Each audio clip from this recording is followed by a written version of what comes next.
Hello everyone, welcome back to my channel. Today we are starting the year 1309 in my Ultimate Decade Challenge with the extreme edition of my Acts of Life challenge rules. So I was going through my save file, looking at my townies and just kind of seeing what is going on with everybody, because I do have aging on, and I also have a few neighborhood stories on where they're allowed to have kids and die in accidents. But everything else, no more neighborhood stories.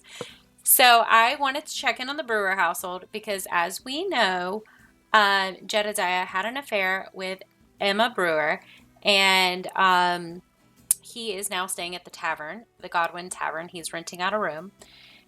So I wanted to see what their kid looks like. I wanted to see what we were going to do with this story. And I was thinking maybe Father Brewer wasn't going to leave his wife or anything like that, and just claim the child as his own. But I feel like a lot of the peasantry know. And look at this child, guys. Like, this child is totally an alder. It has red hair and brown eyes. Now I'm not saying like Father Brewer has brown eyes, and so does Emma. I think her eyes are gold. Yeah, her eyes are gold. But this child, they can't get away with it. Also, this child is a spellcaster and is also sensitive. His name was Caden. Let me move this. I'm so sorry, guys. His name was Caden, but I think we're going to call him Cadian. I like that better. It's more like fantasy, medieval, and it's from a book I was reading, so I just thought that it all fit. But yeah, let's be honest, like, there's no getting away with this. But so as you guys know, we have Rambunctious Religion mod in my game, and Theodore Brewer is our pastor at the peasant level watcher church, or whatever you want to call it. So I'm wondering if he would take the high road and still stay with his wife, but maybe make sermons kind of shaming the situation. Like, maybe he's shady like that. I also am thinking that he is going to get another trait. And I'm thinking he's going to be definitely... And his aspiration is to find the one true love, which is really sad. Oh, he's not cheerful. I'm not adding that. I think his additional trait is now going to be jealous. Maybe non-committal. Because of everything that's happened to her, she just doesn't want to stay in this marriage, but legally she cannot get out of her marriage contract. So, God, I really think she is so stunning. She's very fairy and elf-like. I know some of you guys might hate her, but she is a character in a story, a fictional story. But yeah. So I just wanted to check in on Cadian, and I just find that to be very interesting. Not sure what I'm going to do with his story. So Tiara has made it home and is telling her dad about her adventure. She's telling her dad about everyone she met. He honestly is not mad because he knows that his children are magical. And he loves discussing their interests.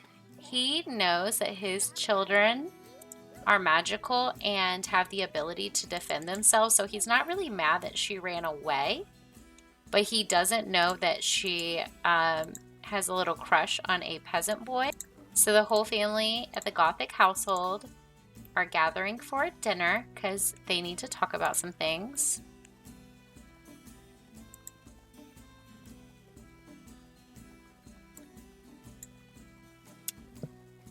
So Lady Isabella is letting Mortimer know that she is informed by the servants at their son's household that Princess Eleanor is now expecting their first child together with so they're expecting their first grandchild from Lord Roderick, their son, and Lady Eleanor and Princess Eleanor.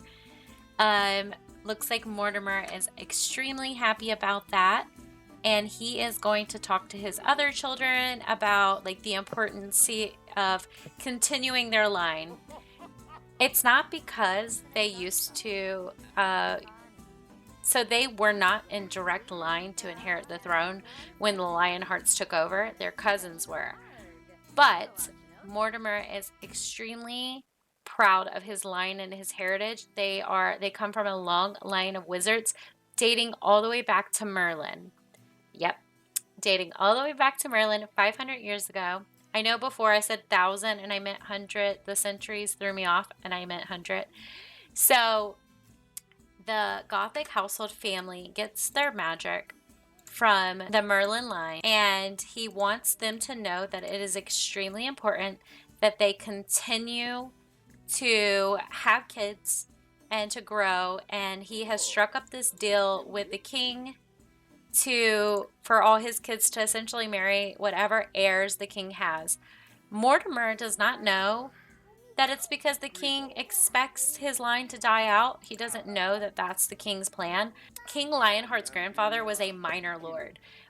Mortimer's family, the Gothic family, were higher. So he sees it as they're trying to make their blood stronger. They're trying to make their claim stronger. That's how the Gothic family sees it.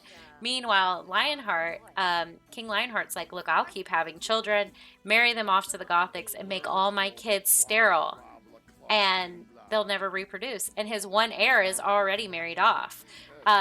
So like to another queen, a princess from another kingdom. So in his mind, in King Lionheart's mind, his son, his heir, is married to a princess from another kingdom. So he's going to use the rest of his kids as pawns to eliminate the Gothic line. Mind you, I said he was the good king earlier. He is a good king. He has, in his mind, his choices are for the greater good. He does, in general, support his people. He was raised by his family to support the people and not to lose sight of where they came from.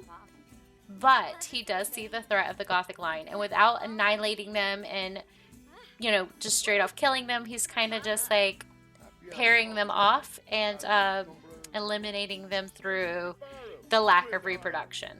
So that is something that Mortimer does not know. He is blissfully unaware, and he is working with his children on their skills of magic. He is trying to make sure that they are strong and that they continue to marry and produce people, because the spellcaster gene in their family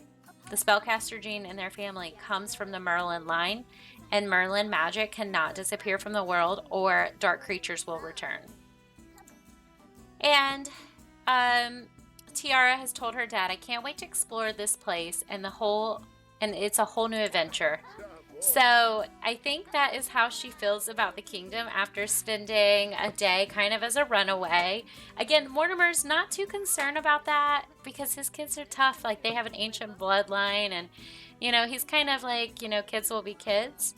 And he's encouraging her right now. He doesn't know that she's kind of got a little crush on a peasant boy. This baby, Adelaide Gothic, she is now the heir of the Gothic line. She is the son of Lord Roderick and Princess Eleanor. Now, while King Richard Lionheart, does not value females to inherit, Lord Mortimer Gothic is from a long line of wizards, the Merlin line, and they don't really see femininity as a weakness. So while King is mad that his daughter had a child, he's kind of like, what? She has her child. It is one child, and it's a girl. Like, yeah, she's not going to carry the Gothic name. So what will we have to worry about? And I don't know. I don't know what they'll have to worry about. But the Gothic family is not upset because women are just as magical as men, and they are not something, and having a female having daughters is not something that they shame. So that's not something Lord Mortimer Gothic is worried about.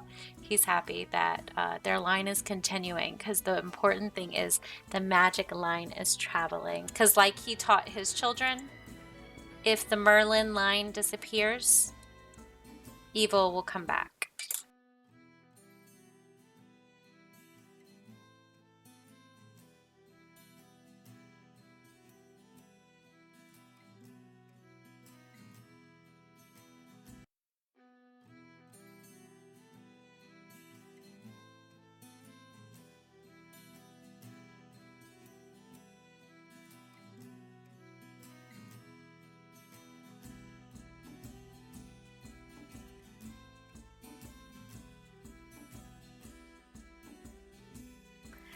Okay, so the princess is telling Roderick that her father did not want them to have a child, and she wants him to know that she was never meant to give him a child, more specifically a male heir. So Roderick is explaining to Eleanor that he comes from a long line of wizards, as she knows he is a spellcaster, and that he comes from the Merlin line, and how important it is for the Merlin line to continue.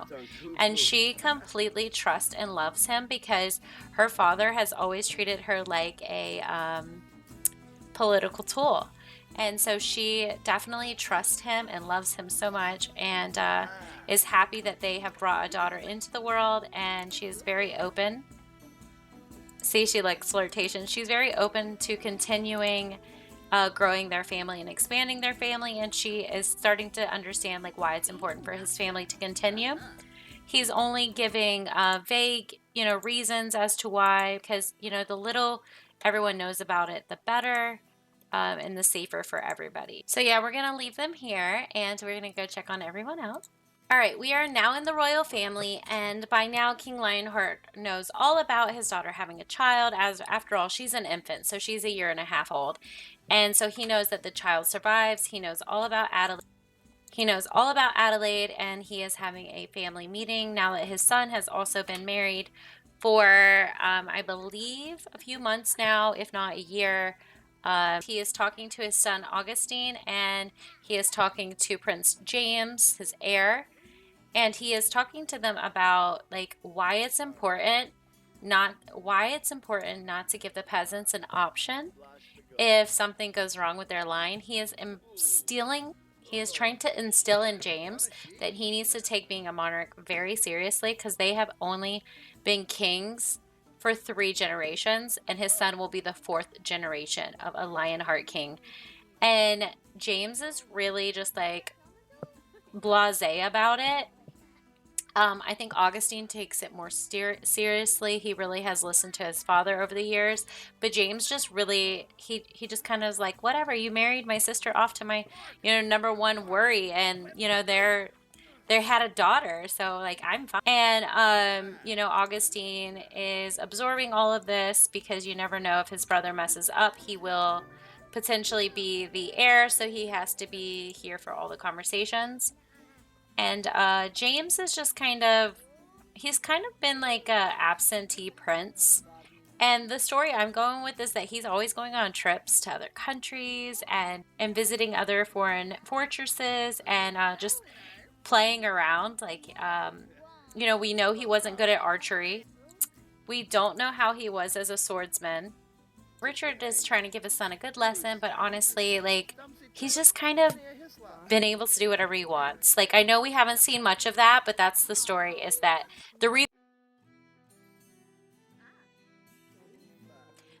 we don't see the prince around is because he isn't around. So that's kind of the story we're going with, is that he was allowed to travel more than his sister, so we saw more of her than him, and the prince is just not really taking all this too seriously.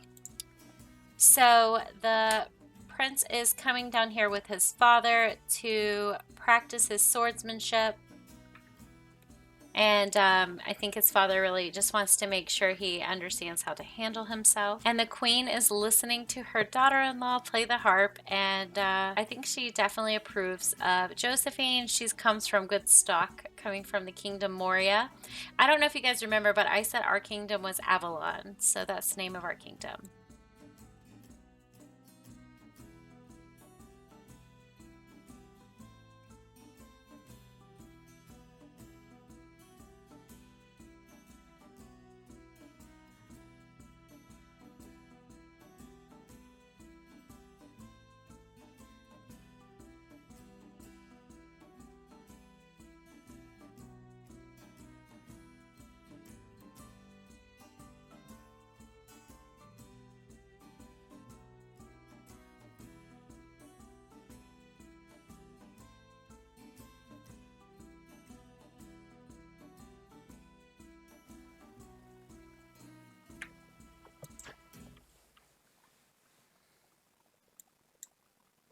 All right, so I think that King Richard is proud of his son's swordsmanship, although he is not the best bow and arrow. Archer, he is definitely a good at swords play. So during all of this, King Richard was telling his son about how a long time ago, when our kingdom was founded, there was a king named Arthur who found a sword in the stone. Arthur was a servant boy in a minor lord's household, in a minor knight's household. Arthur was not talented at all in anything, but he was brave of heart, so he was able to pull the sword from the stone, and he was the true king of their kingdom. Whenever he passed away, Arthur went to the same stone and placed the sword into it, and he had Merlin place a spell on the kingdom, so for whenever it is most in need, that a soul would be born strong enough to pull the sword out of the stone and bring the kingdom back to glory.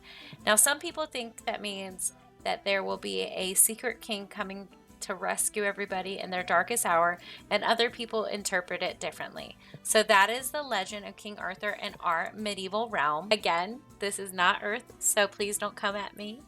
I've seen a bunch of tellings of King Arthur, and I am making up my own story. So we'll just leave that there.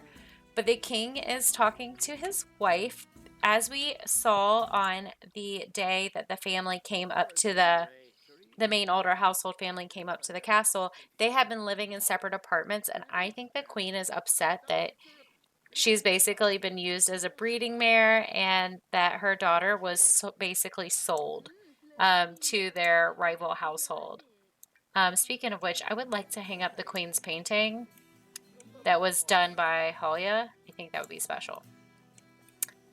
And I also think that the queen is, and the king is prepping his son for how to be a leader. Meanwhile, his wife is just dancing, is playing music all prettily right here, not bothering anybody. But she is going to tell the king good news. So she is going to share the big news to the prince and to the king and to the queen, and let them know that she is pregnant. And she is in the second trimester. So she's been able to get pregnant basically on their wedding night. Their relationship is very low. They're barely friends. But she says that she ensures that her midwife and her healer swears that she is having a son. And while the prince is a little stressed out, the king is overwhelmed with joy. He is extremely happy. This did affect their relationship, though, because the prince is not ready to be a father. He's not even a king yet, but realistically, he's like got all the maids in the world to help him. So yeah, that's kind of where we are with this family, and we are going to leave off and check in elsewhere. I'm gonna let you guys look at the castle.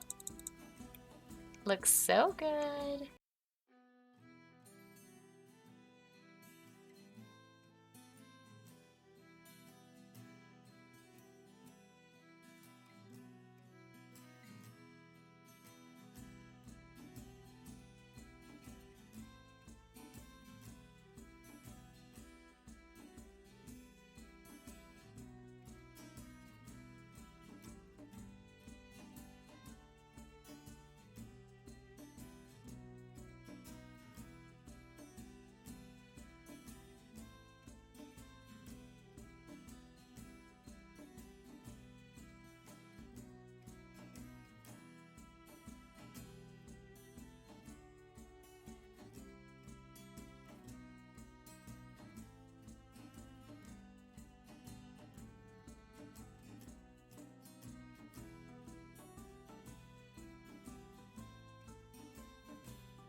All right, so as you guys saw, we are at the tavern, the Godwin-owned tavern. This is So this is Calvin Godwin. He is the owner of the tavern where Jedediah is currently staying, as well as the tavern where he has a major debt, and the tavern where he had an affair against Tamara and with Emma Brewer, the pastor's wife. So as we talked about, the pastor has decided to stay with Emma, but he has been maliciously preaching about. So he has been maliciously preaching about infidelity and how honorable it is to take care of a child that's not yours and all that. So the tavern owner has been getting less business in his tavern because of what happened in it, just because the women are telling their husbands not to go to this establishment. And he has been staying here for quite a while. I'm not even sure how long I have had him staying here. But Jedediah owes Calvin quite a bit of money. And Jedediah is promising to pay him. And Calvin is giving him until the end of the year to pay up his debts. Or he's going to take this issue to the king and to the court. He is just, he just can't take it anymore. He can't take the hurt on his business, and he, at the end of the day, is a businessman. Whatever happens in his tavern cannot affect him long term, or he and his children lose their future. And right now, Jedediah has a lot to think about and how he's going to pay this debt, as well as what he is going to do about where he's going to stay.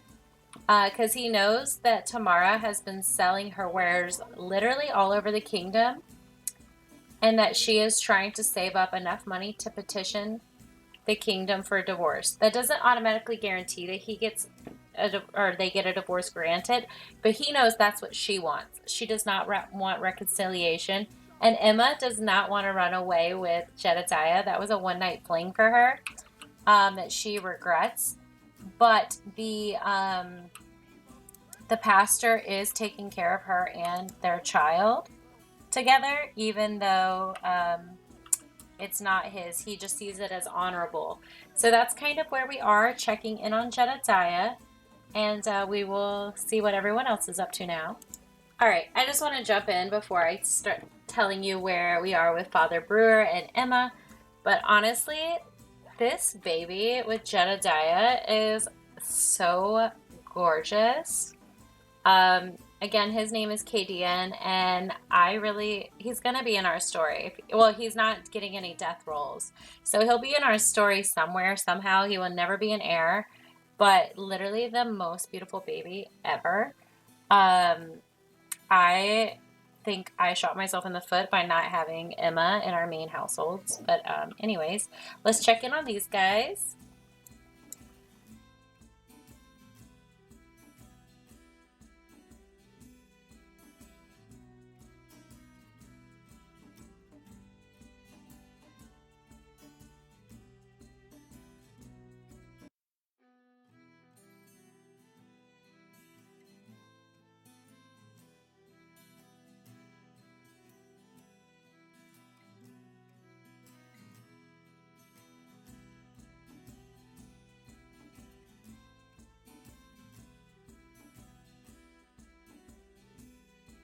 So Father Brewer loves his children. He has three children with Emma.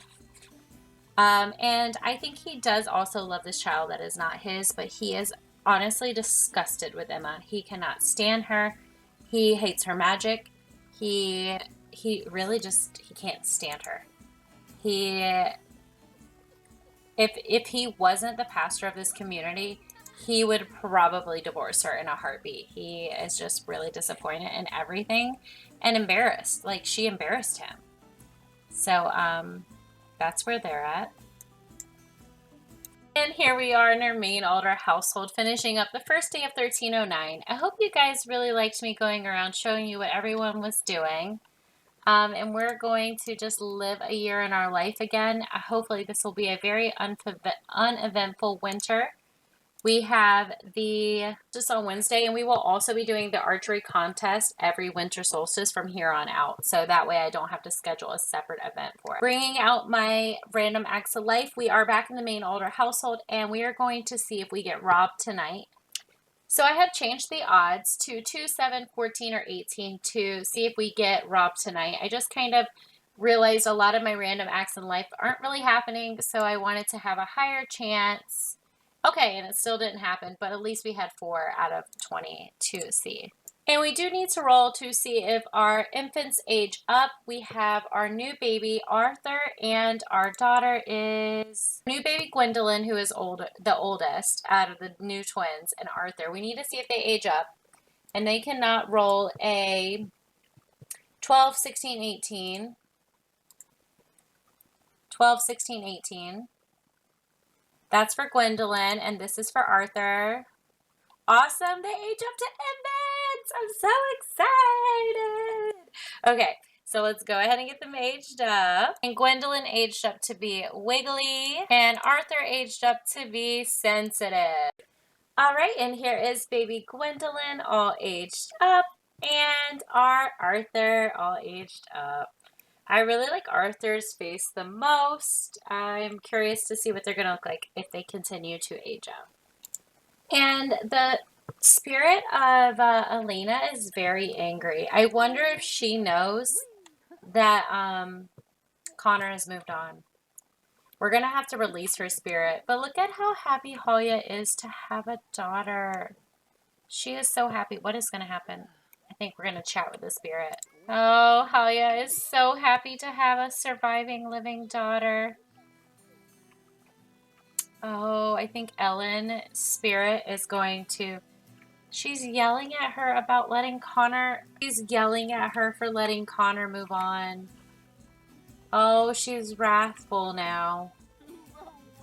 Halia is trying to explain that this is what was best for him. Oh no! Guys, we have an evil... And we are into the second day of 1309, and it's wintertime, and we have officially lost our little brown sheep due to starvation. It's really sad. Actually, it's due to old age, but we haven't been taking care of anything on the farm, apparently. So. And because it is wintertime, I'm having Jacob come out here and trade the sheep and the goats for simoleons, because they are getting on in age, and honestly, hopping back and forth between all these households has made their care go down, and I just can't be bothered. We have so many children in our household, and I'm just gonna trade them. So we will in the springtime get another cow to milk, but for now we're fine. All right, and Pascal came over to talk to Jacob about things with his sister, because you know he's always checking in on Tamara, and we just saw the king go by because they are getting ready for tomorrow, which is the annual archery competition. I will say I have a new audio setup, so if you hear humming in the background, it's the fan in my computer. My headset died, and well, the microphone in it quit working, so please bear with me if the audio for this video is not up to par. I'm going to try really hard to make it as smooth as possible. So we are in year 1309. This is our main altar household. I did make the UI bigger, so if you guys are enjoying that, please let me know. And I'm going to keep my head over the needs, because this storytelling really isn't about needs, but I would like you guys to see their moodlets, as well as any holiday and events coming up, as well as any notifications. So I decided this was the best place for my little face cam, and the reason I share it, even though it's like poor quality, is because sometimes I forget to talk, and I feel like seeing my reaction is very helpful for storytelling, like whenever Ellen died, like how dramatic that was for me, and other things. Whenever things happen to characters, sometimes I'm more like emotional, then my voice will give off. I have a very naturally monotone voice, so I wanted to make sure that I shared a face cam. That's just something I enjoy when I watch people's videos, so I hope you guys enjoy it too. So I had some rules that I created called the random acts of life. You will hear me talk about them over the challenge year, the years that we play this challenge, and so far I've only written 10. In game right now it's Tuesday. We did roll in the last time I recorded, and to see if we had a robbery. That did not happen. So I actually am going to increase the chances, because so far not any of my bad random acts of life have happened. So I want them to start. Well, robberies we roll for every week. I'll leave 4 out of 20 is pretty high.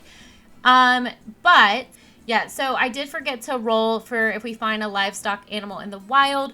So I will give us 2 rolls our next even year.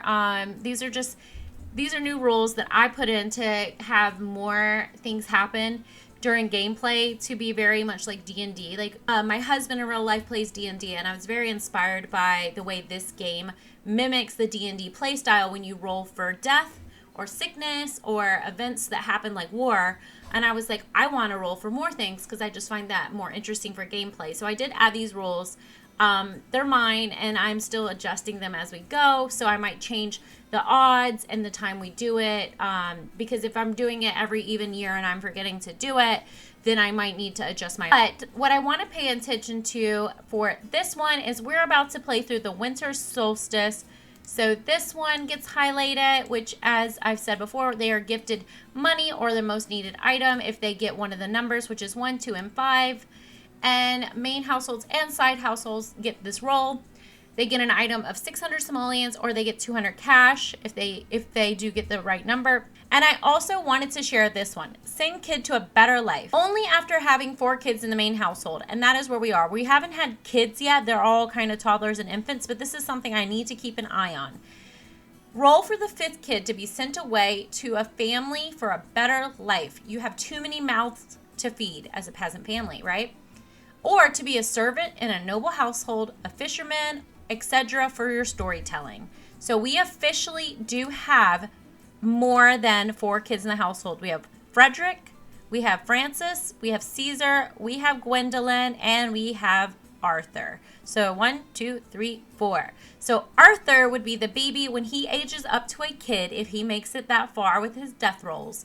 We will be rolling to see if he is going to get sent away because we cannot take care of him. I know that might seem harsh, but I thought it'd be a fun way to storytell that they had too many kids and they can't take care of them. So maybe they would give their kids a chance to maybe be a servant in the house of a minor lord, or maybe their kid would go away and join and become a seaman or something along those lines. There's multiple stories we can tell with that, so that is something I'm going to keep my eye out. Talia is just preparing food for her family. She's going to get on to candle making for this winter season, and Frederick is outside preparing for the archery tournament coming up soon. He is honestly super excited. So yeah, he's super excited. He's actually going to compete in like a junior division. I'm sure they have, you know, where the little I'm sure they have where the other people of the different age groups get to, you know, compete. So he's working really hard at it. And I think he also wants to use this opportunity to impress Tiara. Something Halia loves to do with their additional honey is to make mead. So she is making some honey mead right now. And she's cleaning up and just taking care of their everyday life. And the boys are just toddling around. She made them a spinach tart earlier. And like I said, she's going to get on to making some candles. And maybe she'll do some more painting. And since Halia has a painting skill, she is going to be painting a photo of our heir, Jacob, by reference. I'm really excited to start adding these to our game. I will not be doing them for every single family member as it just doesn't really make sense. But yeah, we have that happening at least for our founder, which is very exciting. Before I was also using the fridge, and I am going to do so much better about not doing that because they technically didn't have ways to preserve food. But realistically, eggs do not expire. Like if you get fresh eggs, they do not expire as quickly as they do in the game. So I will keep things like eggs, cheese, milk, things like that in the fridge. And things that make sense, but in general I will be chilling out on using the fridge. I just kind of like that, CC. But here we go, it's our picture. It looks so good. So we're gonna name it and then put it up. And it looks like all our children are really cold, so we really need to make sure that we are keeping them nice and warm. I don't know how he got these outfits. Like both of these outfits I did not create. Everything is so hectic in this household. It is 2 a.m. and like everybody needs something. The kids keep getting put into clothes that we don't even have. Like I don't understand. So I'm going to like go into cast, deal with the outfits. I'm very... What is going on? Not these two waking up in the middle of the freaking night to woohoo? Oh my goodness. Literally, we have a full household. We have child on red. Like, what is happening, guys? Like, what are we doing? Like, what are we doing? It's 5 a.m. Let's start our daily routine. How about that? How about that? I hope you guys are very happy. Yeah, Mom. Yeah, you're going to pass out today. That's fantastic. So let's start taking care of Caesar. Let's give Caesar a bubble bath. I think he deserves that, right? He deserves some fun, too. Geez Louise, I was not expecting that. I was just, like, playing on fast forward, trying to get us to the winter solstice and the archery competition, and it's like, what the crap are these Sims doing? Ugh! And, of course, Arthur is, like, dying. And, Mom, you have to do all this. You have to take care of them. Like, I am trying to stick to, and I hate saying that. I do not condone this, guys. This is a medieval fantasy story. This is fictional characters. I'm trying to stick to gender roles because, you know, he takes care of the household. I mean, yeah, he does. He takes care of the household financially. He does the farming. He does all that. She takes care of the house, the kids, the food, the cooking. And I'm trying really hard, but obviously we know which one's harder. That's just my opinion. Mind you, these are fantasy characters, but like, I really don't want him doing too much of it. Like, I want him more doting on his kids, teaching his kids things that he wants them to do versus like their daily care. That is like the goal. But geez Louise, like, woman, you need to get sleep, right? Like, if you're going to take care of them. And it's officially the winter solstice. So, let me queue up some stuff and then we're going to do some rolling. Okay, so while life is going around, let's get out our dice. All right, so for our random act of life, we want to get a 1, 2, or 5 to see if we get basically a winter solstice gift. So I think that is the only one we have to worry about. Yep, that's the only one. So the number, again, we're 1, 2, 5. If our main altar household gets that, they get a gift. Nope, nothing for them. Okay, this is for Jedediah's household, and this is for Jedediah, not his children. Nope, and for Connor. No. Okay, no one was lucky this winter solstice. I guess everybody was naughty. Well, we're going to take care of some things, and then we are going to head on over to the archery competition. Oh, I did want to check and see if she was pregnant after that midnight woohoo. Oh, thank goodness.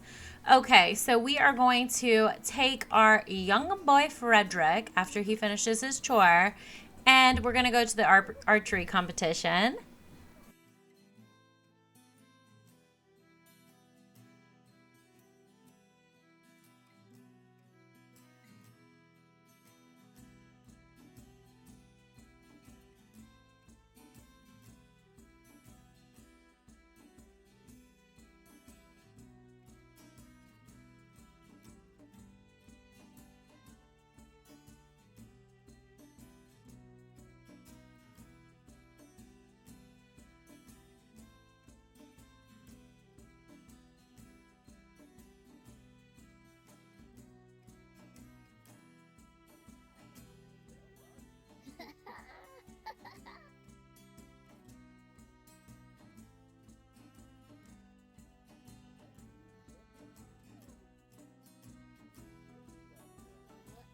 All right, it looks like Frederick was the first one of all the kids to hit the target, which was very exciting.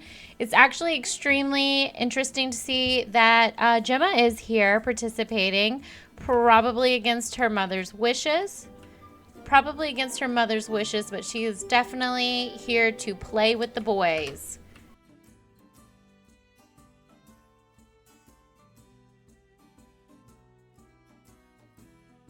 So it looks like they are ranking Jacob and they are ranking our sweet Gemma. Right now, the prince and the king are watching.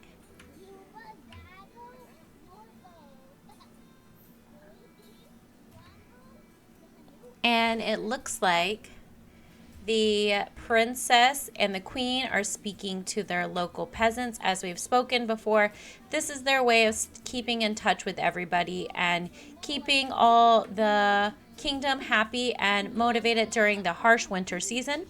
We have Lord Mortimer here. We have Connor, Princess Eleanor, who is married to Lord Mortimer's son and heir, and Eleanor is also pregnant. So they are, they're here, as well as the tavern owner, who is Mr. Godwin. I can't remember his first name, Calvin Godwin. And then the children are here. These are Connor's children, Pascal and the Queen. And Tamara is here. So they're all just chatting. And it looks like the King and Lord Mortimer are talking, possibly about their shared grandchild. And I don't think Mortimer has gotten wind that the King is not happy about it, because he is really, really good at keeping that just between him and his children. And his son, Lord Roderick, Mortimer's son, has not told his father about what Eleanor said, because he doesn't want it getting back to the King that he knows, because he doesn't want anything to happen to their child. So it looks like the prince was asking the Queen about like what kind of leader he should be. Maybe he doesn't enjoy doing these kind of things for the kingdom, and maybe she's just telling them, like, you still have time to decide what matters to you and what kind of king you would like to be. And it looks like it looks like Tamara and Jacob are just talking. He probably was her chaperone, as they are family, and it looks like the royal family are all here talking as well. The princess is probably telling her father, about their child and his grandchild, probably asking why he hasn't been around to see them. And he's probably telling her, that this is not the place to talk about it in front of all our people. And she is obviously upset and frustrated. I don't know if you guys noticed that she is now wearing a darker red. And for some reason, Connor is in this conversation, but he absolutely should not. So maybe the King is just asking Connor for an update. And he's just telling them how things are going, it's very good. But the King is probably trying to keep his daughter and her emotions kind of in check, and not to talk about this kind of stuff in the presence of anyone but the royal family. And it looks like our prince is being rude to our heir, Frederick. I think Frederick's like, "I'm sorry, Your Royal Majesty." And it looks like the prince is reading him off maybe some rules. And here comes Jacob just rushing, making sure that nothing goes wrong, because he does not want Frederick to upset the prince, as he is going to be the king. So Jacob is just like, "Hey, it's fine. Like, I'm so sorry. This is my son. He gets a little rambunctious at times. Is there anything I can do to, like, make sure everything's okay?" And the Queen is even just like, "What's going on? Hey, everyone." And I think the prince is just telling them maybe Frederick was rude to him. But realistically, we know that Frederick was being fine. And the prince came up to him and just started kind of harassing him. So the prince is kind of, like, bad and just not really a good person. We know he's been really absent, and he just kind of has been just, like, spoiled his whole life and traveled around and really just hasn't been attentive. And so Frederick is probably just like, I'm not doing anything. I was just, like, looking for my friend. Her name is Tiana. And I think the Queen is like, "Well, I don't know anyone here with the name Tiana, but, if I see her, I'll let her know you were looking for her." And so I think they were just kind of, like, having a weird conversation, because both the Queen and Jacob saw the prince and Frederick arguing, and obviously the Queen wants to know what's going on with her son. And I think she knows that her son is kind of problematic, but I think she thinks he's going to outgrow it. And of course, Jacob just wants to stay on good terms with the royal family. So seems like everything's okay, at least with these guys so far. And we're going to take everyone home. I think Tamara is trying to let Frederick know that they are going to be heading home now. And his father is looking for him. And I think the Queen is just being polite. But here is Tiana, or as we really know her name is Tiara. and she is over here. I think Frederick is super excited to see her. They have a really strong friendship. I think he's going to give her some gifts for the winter solstice, maybe a little toy that he crafted himself, like he whittled. And she loves the gift. And I think Jacob knows that she's probably from nobility, but he doesn't really know. Maybe she's like a merchant's daughter. So he's just like, hey, how are you? And the queen's like, oh, Lady Tiara, Gothic, how are you? And they were like, Jacob and Frederick are like, oh my goodness, what do you mean, Lady Tiara Gothic? Like, we had this girl over at our house for lunch one day, and she doesn't really seem too embarrassed that this is coming out in front of the queen, because her dad lets her, kind of just wander. So yeah, they are like, Jacob is literally sweating. He cannot believe that a little lady was at their house, a member of the royal family, and it looks like Mortimer just found out that she was hanging out with this family. So we'll see how that plays out. She doesn't really feel like she's in trouble. She doesn't really care. Jacob is just saving face, but Jacob and Frederick will be leaving now. And Tiara is fine because she's, with her family and the royal household here. But I think her dad is freaking out. Now that he knows kind of the extent of her wandering, because her reputation can be ruined if people find out she was hanging out with the peasant families, just at a personal level, like eating at their house and stuff, because it is a young girl who is unsupervised, and the queen may tell this to her husband. This may benefit them later. But it also looks like the prince is over here getting a talking to his dad, from his dad. So that's very interesting. Their dynamic is definitely one to keep an eye out on. I think he's disappointed in his son. All right, so I am still recording the year 1309. It is now Wednesday with the winter solstice. We just got back from the archery tournament. I don't think we had the best winter solstice. It looks like Dad is coming around. Jacob and Frederick are heading home after the tournament, it seems. If the house looks a little bit different, it's because I just got done setting up for the Crybaby Whims challenge and then making my 2 separate folders. And we lost a wallpaper. I said I lost 7 build mode items and 1 cast item. Oh, here we go. This is something we obviously lost. But yeah, I'm not really upset about it. I don't really care. If I notice it, I'll figure it out later. So effortlessly, Jacob is just a very attentive parent teaching his children. But they really need to go to bed because we have got to have a good last day of the year. All right, so it is 5:45. Everyone is going to wake up and start their day. The first thing we're going to be having Halia do is clean up, and then she will take care of the children. Jacob obviously wants to take care of the children, but he needs to take care of the crops. It looks like all our giant crops have finally grown, so we're going to harvest all crop. And I just have Halia in here taking care of Arthur. I'm super excited. If you guys watch this episode, you'll see that I am kind of setting up a story for Arthur. Hopefully he makes it. But nonetheless, it's okay. Like we'll figure it all out. Arthur getting his first bubble bath. But yeah, they're waddling around. I'm not going to have them come out and join Jacob outside. Well, honestly, he's coming in anyways. But we will have Frederick come out here and pull his tooth out and take care of his animals, because number 1, he loves animals, and number 2, he needs to really make sure he is bonding with them and learning how to run the day-to-day operations of the farm. I'm thinking that he will also, when he becomes a teenager, start apprenticing as a blacksmith with his uncle Pascal, who is a amateur blacksmith. He does stuff for the peasantry class, but not anything higher. He only recently started doing it as well. But like I said, we found out that part of our land has some minerals that we can mine straight off of our land. But yeah, it is Thursday and it is the last day of 1309.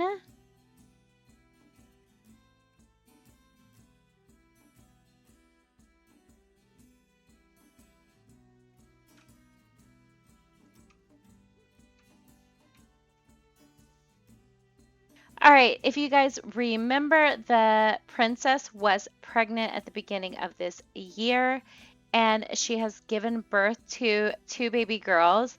Her healer and her midwife and her doctor all swore to her, the king and the prince, that she was pregnant with a son, and she ended up having two daughters. This is Honora. You would say it like Honora, so it's Honora Lionheart. She is blonde hair, blue eyes like her dad. So she is also a princess. And we have Palvetta Lionheart as well. And Palvetta has her mother's hair and her mother's eyes. But yeah, the prince is not happy about this. So Josephine is so excited about her daughters, Pavetta and Honora. And they are just, she's really excited she gave birth to two healthy babies and that she's healthy. The queen even gave her a new dress, but the prince is honestly really upset that they ended up having daughters, and he's just not excited because he knows. He's not excited because he really knows he needs an heir. He doesn't want his brother inheriting the throne from him. So he is just arguing with Josephine about, like, you said that everybody told you you were having sons. Like, why don't I have a son? And, you know, she's like trying to explain to him that, like, learn to love our daughters, get to know them. I promise I will give you a son. And he has no interest in his children. He's like, nope, not doing this, not here for it, not wanting to do this. So I think he is exploring his options. All right, so we are in our second older household, and we're going to be rolling for baby Nimue to see if she ages up into a toddler. She cannot get a 4 or an 8, so I'm going to show you all Nimue, who looks absolutely miserable because all my Sims put their babies on the floor. So we cannot get a 4 or an 8, so we got our D die up. 4 or 8, she cannot roll up. Okay, 20, so she ages up. Awesome.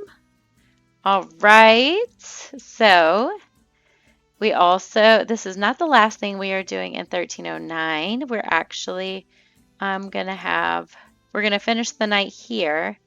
You guys will see in just. So yeah, I'm going to get Tamara to come in and age her up. Yay! We have another surviving child. 3 daughters now. I know. Here we go. It's okay. You're growing up to be a big girl. We're so proud of you. All right. Here we go. Of course, she's going to do it where I can't see it. Here we go. Yay. Okay. So she's growing up to be a charmer. That is perfect. Oh, I love her hair. Perfect. Well, we'll let her keep that, and we're going to go into cast right now and take care of things. All right, and this is sweet charmer baby Nimue Alder. I'm so excited to have her in our family. So it is after the winter solstice and after everything that happened at the tournament. Riker is got a bed up put together in his mother's room because he is currently sick. So Tamara is just checking in on him and making sure his fever subsides. She just wants to make sure he's okay. She loves her son so much. So baby Nimue is going to bed in mother's room. This is where her bed is since she is so young. Riker's over here Riker's over here sleeping in the corner because he's sick, and then Tamara is going to bed because tomorrow she's traveling to the castle to petition for a divorce. She's saved up enough money. So Morgan and Gemma are watching baby Lancelot. He is staying up right now, so they're kind of just all hanging out with him, making sure everything's okay. And Morgan and Gemma are telling him about his namesake and King Arthur and the Round Table and Nimue and all the heroic things that Lancelot did, and you know why their parents chose that name for him. And he is loving hearing the stories from his sister. He is a little scared of the dragons, though.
All right, guys, that was the hardest thing I have ever recorded in my life. But our house burnt down because Jedediah came by to come and see his kids before he left the country, and he just missed his kids so much. And as we know, so Tamara, Nimue, and Riker were all in the room because Riker was sick, and they were fast asleep whenever Jedediah arrived. Jedediah came in the house and he spoke to Gemma, he spoke to Morgan, and he spoke to Lancelot, and he told them that he was going on an adventure, and he asked his children if they would want to join him. They did not want to leave their brother Riker behind, but he knew that his window to take the kids was really short because in the morning Tamara was going to petition the courts for a divorce, and he just felt like the king was going to grant it. So he wanted to, just kind of pick up and go. He left the deed of his house to the Godwin Tavern family that we saw. He left it to Calvin to settle his debts for staying in the tavern for the year. And whenever he took the kids, he just looked back at the loom so angry that he lit it on fire and not thinking about the consequences of his actions. The whole house ended up coming ablaze, and he is responsible for the death of his son. That is something he doesn't know though, because as soon as he left the fire, he ran away with the other children, and Tamara was left to choose between her heir. So Tamara was left to choose between her oldest son Riker and her youngest daughter Nimue. And because Riker was sick and feeble, she had to make the hard choice and pick up Nimue and take her out of the house. She did try to come back in for Riker, but at that point it was too late, and his bed had already caught a flame, and he started to pass. So she just had to keep Nimue away from the fire. Tamara has officially lost absolutely everything. She doesn't know where her other children are. She doesn't know how the fire started. All she knows is that it's just her and Nimue, and Riker has just passed away. So that is where we're going to leave the year 1309. It's officially 1310. And guys, thank you so much for watching. I'll see you in the next one. Dag, dag.